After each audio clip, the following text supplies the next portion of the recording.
Hi, this is Yogesh Chabria, and one of the best ways to truly be happy, to truly be at peace with yourself is silence, and you need to develop the power of silence.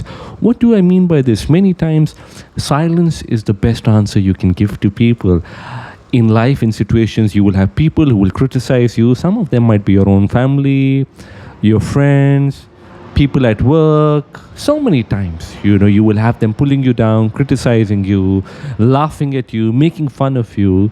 And I think instead of responding, instead of wasting your precious energy getting into arguments, trying to convince them, you need to adopt the philosophy of silence. And I'm reminded of a beautiful story from India.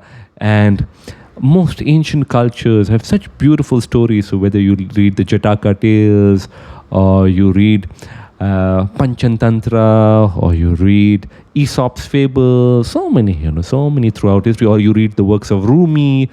So I'm reminded of one such story. Once there was a tortoise, and this tortoise was very, very, very talkative.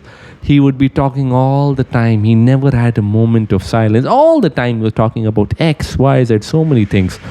Now, there were two swans, and they were getting frustrated, and they would get irritated by the tortoise's constant conversations, constant talks about so many things, but they had learned to ignore it over time.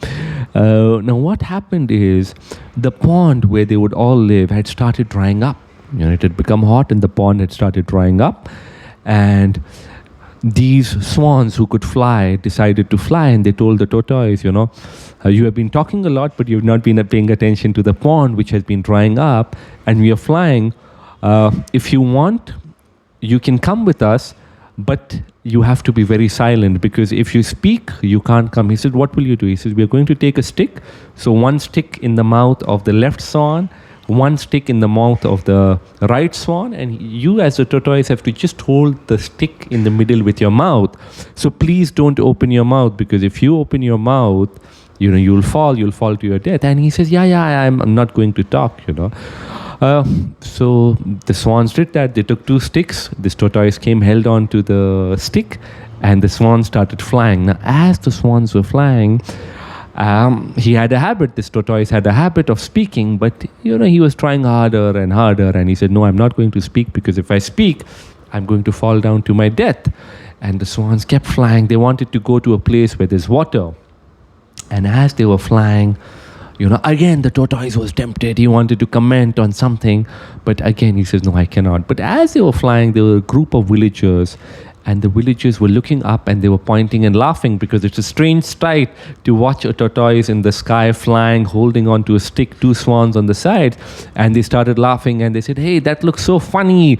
And this tortoise heard it, and immediately his instinct took her. He says, what do you mean it looks funny? We are not funny. He opened his mouth, and he fell to his death. And this is such a powerful and beautiful symbolic story. Many times you talk when you don't need to talk. Think about it. Think about your own life. How many times have you spoken and then thought, oh, I wish I was silent? So from today on, cultivate this habit of silence. That's why practices such as meditation are so powerful, because a few moments of silence builds your ability to stay silent. And most of the times in life, you'll realize silence has so much power. So from today, inculcate this powerful habit of silence, and you will watch the magic of silence unfolding in your life. Take care, and I shall see you soon.